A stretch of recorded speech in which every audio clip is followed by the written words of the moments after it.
Every once in a while, sitcoms decide to drop the jokes and address some serious social issues, often producing some of their most memorable episodes.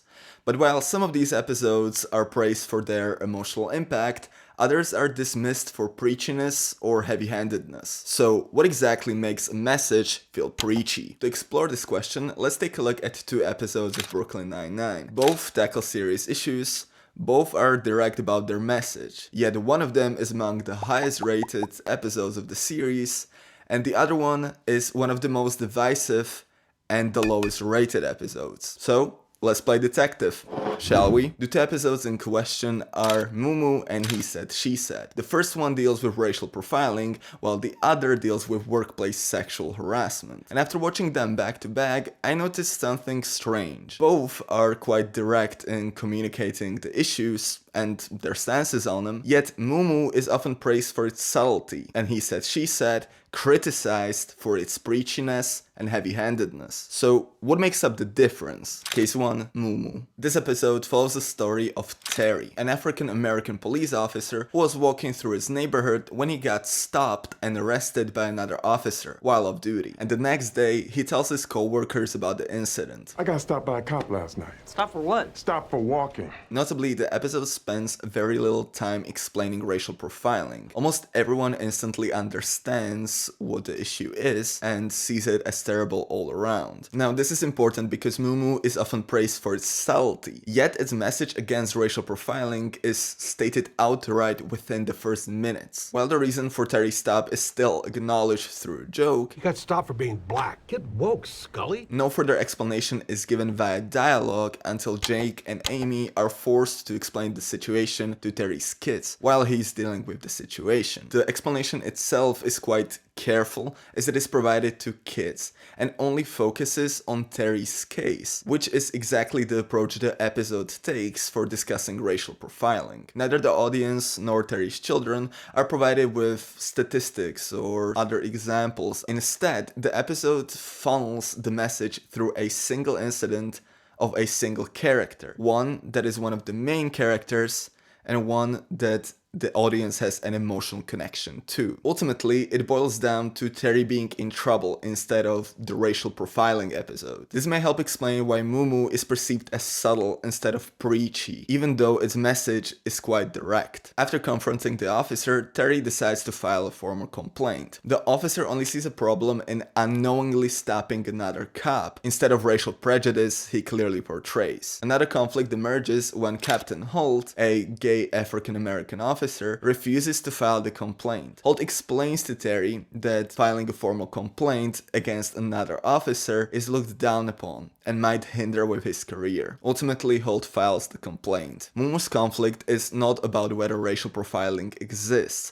or to what degree it is common. Nobody disputes what happened to Terry. The conflict emerges from a different question. What is Terry gonna do next, and what consequences he's willing to accept? Case 2, He Said, She Said. This episode follows a case of a broken penis. One of an investment banker, Seth, who was hit by a golf club after he sexually assaulted his coworker, Carrie. During the questioning, Carrie is offered hush money and is inclined to take it due to the He Said, She Said reality of the case, as there is no hard evidence at the time. However, Amy convinces her to press charges so they can take Seth down and possibly help change the system. We can see one of the major differences between the episodes already. Who is the conflict happening to? This time the message is based around the case Amy and Jake are investigating. And although sexual harassment is just as horrible as racial profiling or racial prejudice, the audience is not as connected to the case emotionally because it is happening to a guest character instead of the main character they know and love. Unlike Mumu, where the issue is basically inseparable from Terry's personal story, this episode feels more like the sexual harassment case, focusing on Carrie's experience as the center of the conflict with some of Amy's experiences on the side. This changes the way the audience feels about the episode's message, and whether they perceive it as subtle or blunt and preachy. When looking through the case files, Jake says that if he was a woman, he would never work in finance due to Carrie's experience. To which Amy responds that this is the unfortunate reality of most women, which many men don't see. Throughout this episode, Jake is positioned into this role of someone who needs the issue explained to him, as he has never considered it before. And this may be one of the factors why a message can be perceived as preachy or on the nose. Audiences generally prefer being provided with a perspective on an issue through a character's experience, rather than having it explained to them. The audience might feel as if they are being taught something along with Jake. Amy provides Jake examples of harassment she recently encountered. They are portrayed through these short, slightly comedic situations, and while they do create some sympathy for Amy, they function more as illustrations rather than some central conflict. Later on, Amy reveals why the case matters so much to her. It's because she went through a similar experience with her previous boss. This kind of stuff has happened to literally every woman I know. This is, in my opinion, the strongest moment of the episode. For a brief moment, the focus is on what happened to Amy, a character we already like, we care about. Therefore, Amy sharing her experience feels like an expansion of her character, instead of a plot device to give a message. However, Amy's story still serves only as a background context for her interest in the case, instead of a central conflict. Similarly to Mumu, the episode is quite blunt and direct in communicating its message and its stance on it. This is really apparent in a conversation between Amy and Rosa, who argue about what's best for the victim: a hefty settlement or the possibility to put the perpetrator to jail while getting her name dragged through the mud in the trial, possibly inspiring others to share their experiences, maybe sparking some change in the system. Ultimately, Seth is convicted, but Carrie leaves her workplace anyway due to the change of attitude towards her. Unlike Mumu, He Said, She Said largely places the social issue at the center of the narrative. The audience is being actively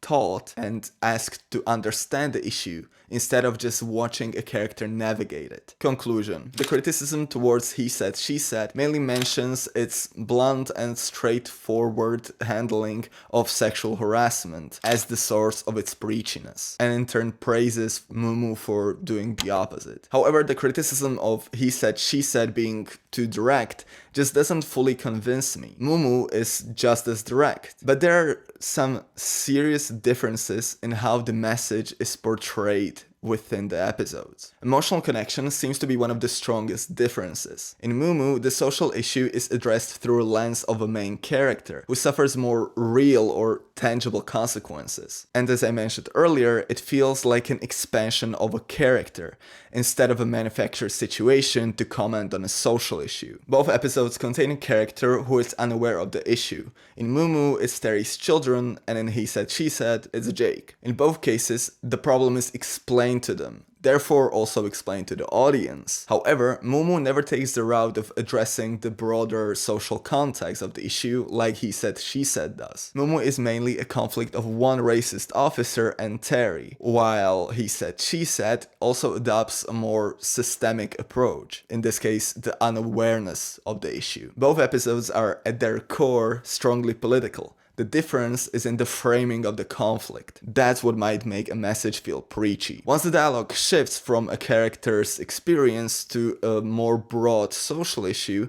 some viewers might begin to feel as though they are being lectured instead of watching a story, which, especially in sitcoms, seems to turn away some viewers and encourage criticism of preachiness. Now, I'm not saying that this broader approach is inherently wrong, or that it doesn't have a place in sitcoms or cinema more broadly. It just seems to be a fine line for the creators to walk. Once the message is too subtle or the social context is not acknowledged at all, the message might not reach a large part of the audience who does not tend to analyze the media they consume. On the other hand, if the message focuses less on characters' experiences and more on the broader issue, it might be perceived as preachy. However, is that as big of an issue as the criticism suggests? Lastly, I want to address another issue sometimes cited in the criticism of He Said, She Said. Years of sexual harassment jokes within the show. There are numerous occasions where Gina harasses Terry. Some of the